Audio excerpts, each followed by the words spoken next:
மாறன் அவர்கள் வந்து ஒரு ட்வீட் போட்டிருந்தார். நியாய தராசோடு போடணும்னு நினைக்கிற தனஞ்சயன் அவர்கள், சார் நீங்க மேடையில் இருந்தீங்க, அவர் பேசிட்டு இருக்காரு, நீங்க என்ன பண்ணீங்கன்னா எழுந்து வாக் அவுட் பண்ணிட்டேன் அப்படி. மேடையில் போய் பப்ளிக்ல இப்படி ஒருத்தர் பேசுறாருன்னு எனக்கு பகீர் ஆயிடுச்சு. இவரை வந்து பார்க்கும்போது எனக்கு என்ன தோணும் அப்படின்னா, எப்படா ஒரு மனுஷன் இவ்வளோ பாசிட்டிவாக இருக்க முடியும், எப்போவுமே பாசிட்டிவாக இருக்க முடியும். நிறைய இன்டர்வியூ பண்ணியிருக்கேன் அவரை நான். எப்போ போனாலும் இவர்கிட்ட போய் ஸ்டார்ட் பண்ணும்போதே சரியும், ஃப்ரெஷ்ஷாக ஆரம்பிக்கலாம் கிறிஸ்டி, சூப்பராக ஆரம்பிக்கலாம் கிறிஸ்டி அப்படின்னுவார். அது மாதிரி பேசும்போதும் சரி, ஒருத்தரை வாழ்த்தும் போதும் சரி, அப்படியே உண்மையாக மனசுலேருந்து வாழ்த்தக்கூடிய ஒருத்தர். ஸோ ப்ரொடியூசர் தனஞ்சயன் அவர்களை பேச அழைக்கிறோம். அது மாதிரி பூச்செண்டு அவருக்காக இயக்குநர்கள் கொடுக்குறாரு.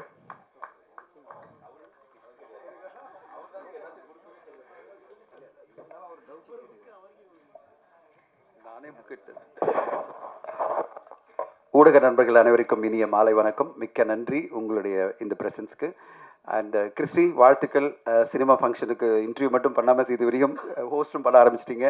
இனிமேல் தொடர்ந்து நிறைய படங்களுக்கு ஹோஸ்ட் பண்ணுங்கள். நல்லா அழகாக பண்ணுறீங்க. உங்களுடைய தமிழ் ரொம்ப பிடிக்கும் எனக்கு. இதே மாதிரி தொடர்ந்து எல்லா படங்களுக்கும் உங்களுடைய ஆதரவு இருக்கட்டும். நான் ஒரே ஒரு விஷயம் சொல்லணும். அது வந்து முதல்ல நான் கடைசியாக சொல்லும்போது திரு அருள்தாஸ் அவர்களுக்கு என்னுடைய நன்றிகள். ஒரு மேடையில் நாகரிகம் எவ்வளோ முக்கியம், பாசிட்டிவிட்டி எவ்வளோ முக்கியம், ஒரு படைப்பை பற்றி பேசும்போது நம்ம எவ்வளோ அதாவது ஒரு அழகாக கருத்துக்களை சொல்லணுமே தவிர வல்கரான வார்த்தைகளோ, நம்ம பாடி உறுப்புகள் சம்மந்தப்பட்ட வார்த்தைகளோ, மற்றவங்களை காயப்படுத்துகிற வார்த்தைகளோ நம்ம எப்பவுமே சொல்லக்கூடாது. அடுத்தவங்களை வாடா போடா உட்கார்றா நில்டா அப்படின்னு நான் சொல்லுவேன். சார் இது ஏன் சார் இப்படி பேசுகிறீங்க, இப்படி பேசாதீங்க அப்படின்னு நான் பர்சனலாக கால் பண்ணி நான் பேசிடுவேன். அருள்தாஸ் அவர்கள் அவ்வளோ போல்டாக ஓப்பனாக இங்கே வந்து பேசியிருக்காரு. அவருக்கு என்னுடைய நன்றிகள் சார். ஏன்னா ஊடகங்கள் பல பேர் வந்து சொல்ல முடியாமல் அவங்க வந்து இப்படிடா இப்படி பேசிகிட்டு இருக்கார் ஒருத்தர், இங்கே யாருமே சொல்ல மாட்டேன்றாங்களே அப்படின்னு நினைக்கும்போது அருள்தாஸ் அவர்கள் வந்து தைரியமாக நின்று, சார் இது தவறு, நான் கண்டிக்கிறேன்னு சொல்கிறேன் பார்த்தீங்களா, உங்களுடைய கட்ஸ்க்கு ஹேட்ஸ் ஆஃப். ஓகே, சொல்ல மாட்டாங்க நிறைய பேர், எல்லோரும் தயங்குவாங்க எப்படியா வாய்ப்பு போயிடுமேன்னு. நீங்கள் அதை பற்றிலாம் கவலைப்படல. எனக்கு வாய்ப்பை பற்றி கவலை இல்லை, எனக்கு எது கரெக்டாக அதை சொல்லுவேன் அப்படின்னு நினச்சி வந்தீங்க பார்த்தீங்களா, உங்களுக்கு என்னுடைய வாழ்த்துக்கள். இப்போ நீ என்னடா சொல்ல போகிறேன் அப்படின்னு கேட்டிங்கன்னா நான் கண்டிப்பாக சொல்கிறேன். இவ்வளோ சினிமா துறையில் கிட்டத்தட்ட 20 வருஷம் நான் கடந்திருக்கேன். ஒரே ஒரு விஷயந்தான், கிறிஸ்டி சொன்ன மாதிரி நம்ம வாழ்க்கை ஃபுல்லாக பாசிட்டிவாக இருக்கணும், பேசுகிற வார்த்தைகள் பாசிட்டிவாக இருக்கணும், அன்பாக இருக்கணும், மற்றவங்களை காயப்படுத்தாத வார்த்தைகளாக இருக்கணும், மற்றவங்களை எந்த வகையிலும் முகம் சுளிக்காத வார்த்தைகளாக இருக்கணும். ஸோ அப்படிப்பட்ட வார்த்தைகளை நம்மளால் உபயோகப்படுத்த முடியலன்னா வாய முடிக்கணும். இதுதான் என்னுடைய பாலிசி. நான் வந்து எந்த இன்டர்வியூலேருந்தும் சரி, என்னை எப்படியாவது இழுத்து ஒரு கான்ட்ரவர்ஷியலான ஒரு விஷயம் சொல்லிட மாட்டானா அப்படின்னு பல பேர் என்னை இன்டர்வியூ பண்ணுவாங்க. முடியாது. நான் வார்த்தையில் ஒரு நெகட்டிவான விஷயத்தை கூட பாசிட்டிவாக சொல்லிகிட்டே இருப்பேன். ஏன்னா ரொம்ப ஈஸி பாசிட்டிவாக நெகட்டிவாக சொல்லி ஒருத்தரை காயப்படுத்துறது, ரொம்ப ஈஸி ஒருத்தரை அவமானமாக பேசுறது, ரொம்ப ஈஸி வந்து இந்த சமுதாயத்தையே கேவலமாக பேசுறது. ஆனால் ரொம்ப கஷ்டம் பாசிட்டிவாக பேசுறது. ஆனால் அதுதான் நல்ல விஷயம். பாசிட்டிவாக பேசணும், பாசிட்டிவாக நினைக்கணும். வாழ்க்கை என்பது ரொம்ப பாசிட்டிவாக இருக்கணும், அன்போடு இருக்கணும், எல்லோரையும் அன்பாக நேசிக்கணும் அப்படின்றத விட்டுட்டு நம்ம மேடை கிடைச்சதுன்னு சொல்லிட்டு சகட்டு மேனிக்கு மற்றவங்களை பேசுகிறதோ இல்லை சகட்டு மேனிக்கு வார்த்தைகளை யூஸ் பண்ணுறதோ, நாம் சொல்ல வர்றது கருத்தை வந்து நெகட்டிவான வார்த்தைகளும் மற்றவங்க முகம் சொல்லிக்கிற வார்த்தைகளும் யூஸ் பண்ணுறதும் என்னை பொறுத்தவரை ஏற்றுக்கொள்ளவே முடியாது. அது யார் பேசினாலும் அது தவறு தான் நான் சொல்லுவேன். கண்டிப்பாக அது தவறு. அப்படிப்பட்ட தவறுகளை வந்து யார் பேசினாலும் அதை மேடையில் இருக்கிறவங்களும் கேட்கணும். சார் இப்படி பேசாதீங்க, நிறுத்துங்க அப்படின்னு சொல்லணும். அப்படி இல்லாமல் எல்லோரும் ரசிச்சுட்டு இருக்கிறது எனக்கு வந்து கொஞ்சம் மனசு கஷ்டமாக இருந்தது. அதெல்லாம் ரசிக்கும் போது என்னடா இதை ரசிச்சுட்டு இருக்காங்க, அந்த நேரத்தில் எழுந்து நின்று போயிடணும். நான் ஒரு இயக்குனர் என்னுடைய நண்பருக்கு கால் பண்ணி கேட்டேன், சார் நீங்கள் மேடையில் இருந்தீங்க, அவர் பேசிகிட்டு இருக்காரு, நீங்கள் என்ன பண்ணீங்கன்னா எழுந்து வாக் அவுட் பண்ணிட்டேன் அப்படின்னாரு. நான் வாக் அவுட் பண்ணி போயிட்டேன் அப்படின்னாரு. சார் எனக்கு ரொம்ப கஷ்டமாக இருந்தது, நான் வாக் அவுட் பண்ணி போயிட்டேன்னு சொன்னார். அதை எல்லாருமே பண்ணியிருந்தால் தான் அப்படி பேசுகிறவங்களுக்கு அடுத்த கட்டமாக பேச இனிமேல் அந்த மாதிரி முயற்சி எடுக்க மாட்டாங்க, தைரியமாக வந்து பேச மாட்டாங்க. இந்த மாதிரிலாம் வந்து தவறுதான வார்த்தைகளை யூஸ் பண்ணி ஒரு மேடை, இது அற்புதமான மேடை, இந்த மேடையில் அப்படிப்பட்ட வார்த்தைகளை யூஸ் பண்ண மாட்டாங்க. அதுவும் பர்டிகுலராக எனக்கு ஆண் உறுப்புகளையும் பெண் உறுப்புகளையும் வச்சு பேசும்போதெல்லாம் எனக்கு அப்படியே பார்க்கும்போது எப்படி ஒரு மேடையில் போய் பப்ளிக்கில் இப்படி ஒருத்தர் பேசுகிறாருன்னு எனக்கு பகீர் ஆகிடுச்சு. அந்த வீடியோலாம் வரும்போது எப்படி ஒரு மனிதன் இப்படிலாம் பேச முடியும் அப்படின்னு. ஆனால் அந்த நேரத்தில் இந்த நேரத்தில் ஒன்றே ஒன்று சொல்லிக்கணும்.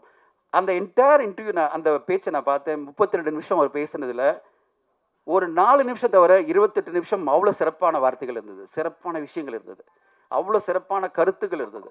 ஆனால் அந்த சிறப்பான கருத்துக்கள் மக்கள் மத்தியில் போய் சேர்றதுக்கு அவர் யூஸ் பண்ண ஒரு 4 நிமிஷம் வார்த்தைகள், 4 நிமிஷம் சொன்ன விஷயங்கள், அவர் சொன்ன அந்த அட்ஜெக்டிவ்ஸ், அவர் சொன்ன விஷயங்கள், அது எல்லாமே அந்த 28 நிமிஷம் அவர் சொன்ன மிக சிறப்பான விஷயங்களையும் ரொம்ப கேவலப்படுத்திடுச்சு.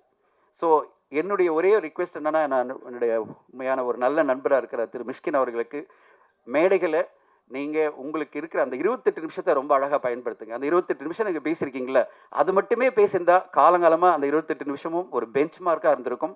வாழ்க்கையை எப்படி புரிஞ்சிக்கணும், வாழணும் அப்படின்றதுக்கு பல அற்புதமான விஷயங்களை அதில் சொல்லியிருந்தார். அதை மட்டுமே சொல்லியிருந்தா போகிறோம். அந்த 4 நிமிஷம் வார்த்தைகளை சொல்லி 4 நிமிஷம் வந்து தவிர்க்கப்பட வேண்டிய வார்த்தைகளை சொல்லி இந்த 28 நிமிஷம் பேசுறதெல்லாம் இது எல்லாத்தையும் நல்லிஃபை பண்ண சொல்லுவாங்க இங்கிலீஷில். அதை நல்லிஃபை பண்ணுற மாதிரி இல்லாமல் யாரையுமே கேவலப்படுத்தாமல், யாரையுமே வந்து கௌரவ குறைச்சல் பண்ணாமல், இங்கே இருக்கிற ஊடக நண்பர்களை மதித்து அவங்களுக்கு ரெஸ்பெக்ட் கொடுத்து எல்லோருமே பேசணுன்றது தான் என்னுடைய ஆசை. இங்கே எல்லோருமே பாசிட்டிவாக பேசணும்னு ஆசைப்பட்டு தான் ரொம்ப சைலண்ட்டாக போயிட்டு இருந்தது. என்னடா ரொம்ப சைலண்ட்டாக சாம்பார் மாதிரி போகுது ஈவெண்ட்டு, தம்ப்நெயிலே இருக்காது போல இருக்க இந்த வீடியோக்குன்னு நினச்சிருந்தேன். அருள்தாஸ் வந்து நிறைய தம்ப்நெயில் கொடுத்துட்டாரு. சரி, நான் அதை சொல்லலைன்னா இந்த நேரத்தில் முக்கியமாக சொல்லணும், என்னுடைய நண்பர் எனக்கு எப்போவுமே என்னை வந்து கேள்வி கேட்டுகிட்டே இருக்கிற நண்பர் ப்ளூ சட்டை மாறன் அவர்கள் வந்து ஒரு ட்வீட் போட்டிருந்தார். எல்லா ரிவ்யூஸும் வந்து பாசிட்டிவாக அதாவது என்னது நியாய தராசோடு போடணும்னு நினைக்கிற தனஞ்சயன் அவர்கள் இப்படி மேடை பேசினாரே, அவரை பற்றி கேள்வி கேட்க மாட்டாரா அப்படின்னு ட்வீட் போட்டிருந்தார். நான் அவருக்கு சொல்லிக்கிறேன் இந்த நேரத்தில், கண்டிப்பாக மேடையில் நான் இப்போ சொல்லிட்டேன். உங்களுக்காக மட்டும் இல்லை, அந்த வீடியோ பார்த்த உடனே எனக்கு ரொம்ப வருத்தமாக இருந்தது. அதனால் பதிவு பண்ணணும்னு சொல்லிட்டு உங்கள் முன்னாடி இந்த விழாவில் நான் பதிவு பண்ணுறேன். யார் அப்படி பேசினாலும் ஊடக நண்பர்கள் நீங்களும் ரெஸ்பான்சிபிலிட்டி எடுத்துங்க. கண்டிப்பாக நீங்கள் எழுந்து சொல்லுங்கள், சார் இந்த மாதிரி வார்த்தைகளை நாங்கள் கேட்க மாட்டோம், நாங்கள் இதை ஏற்றுக்க மாட்டோம், நீங்கள் சொல்லுங்கள். அதுதான் உங்களுடைய ரெஸ்பான்சிபிலிட்டியாக நான் பார்க்குறேன், உங்களுக்கு கடமையாக பார்க்குறேன். இல்லைன்னா இது பேசினா ரசிப்பாங்க நினச்சி இன்னும் பல பேர் பேச ஆரம்பித்தாங்கன்னா ஒவ்வொரு மேடையுமே அநாகரிகமான மேடையாக மாறிடும்.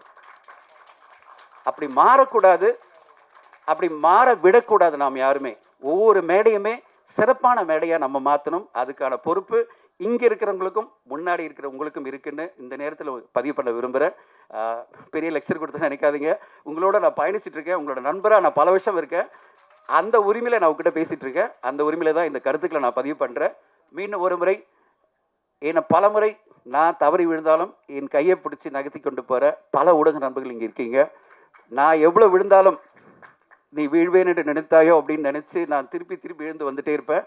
அப்படி எழுந்து வர எனக்கு முக்கியமான காரணம், என்னை யார் கேட்டாலும் சொல்வேன், என் ஊடக நண்பர்கள் என் கூட இருக்காங்க, என்னை என்றைக்குமே கை தூக்கி காப்பாற்றுவாங்க நான் சொல்வேன். அப்படிப்பட்ட ஊடக நண்பர்கள் முத்தாலி நான் சொல்கிறேன், நீங்கள் தான் எங்களெல்லாம் வளர்க்குறீங்க, நீங்கள் தான் எங்களுக்கெல்லாம் சப்போர்ட் பண்ணிகிட்டு இருக்கீங்க, நீங்கள் தான் எங்களை உருவாக்குறீங்க. அப்படிப்பட்ட நீங்கள் யார் உங்கள் முன்னாடி எந்த தவறுதலாக பேசினாலும் எழுந்து நின்று கேள்வி கேட்டு அவங்கள ஸ்டாப் பண்ணுங்கள். நல்லபடியாக பேசிட்டோம். இந்த உலகம் பாசிட்டிவாக இருக்கணும், இந்த உலகம் சிறப்பாக அமையணும், எல்லோருக்கும் மகிழ்ச்சியாக அமையணும். 2K லவ் ஸ்டோரி இந்த படம் மிக சிறந்த வெற்றி அடையணும். ஏன்னா இந்த குழு அவ்வளோ அற்புதமான உழைப்பு கொடுத்துருக்காங்க, அவ்வளோ ஒரு மிகப்பெரிய வெற்றி அடையணும். நீங்கள் படம் பார்த்த உடனே அப்படிப்பட்ட வெற்றியை உங்களுடைய ரிவ்யூ மூலமாக கொடுப்பீங்கன்னு எதிர்பார்க்குறோம். இந்த நேரத்தில் இந்த படத்தில் பயணிக்கிற டீம்ஸ் சதீஷ்க்கும் என்டையர் குழுவுக்கும் நன்றி. அண்ட் ஒரு சிறப்பான படம் வேலண்டைன் டேஸ் அன்றைக்கி வரப்போகுது. சுசீந்திரன் சாருக்கும் விக்னேஷ்க்கும் சிட்டி லைட்ஸ் விக்னேஷ்க்கும் ஹோல் குழுவுக்கும் இவான் சாருக்கும் என்னுடைய மனமார்ந்த நன்றிகள். ஊடக நண்பர்கள் அனைவருக்கும் மீண்டும் ஒரு முறை நன்றியை தெரிவித்துக் கொள்கிறேன். Thank you so much.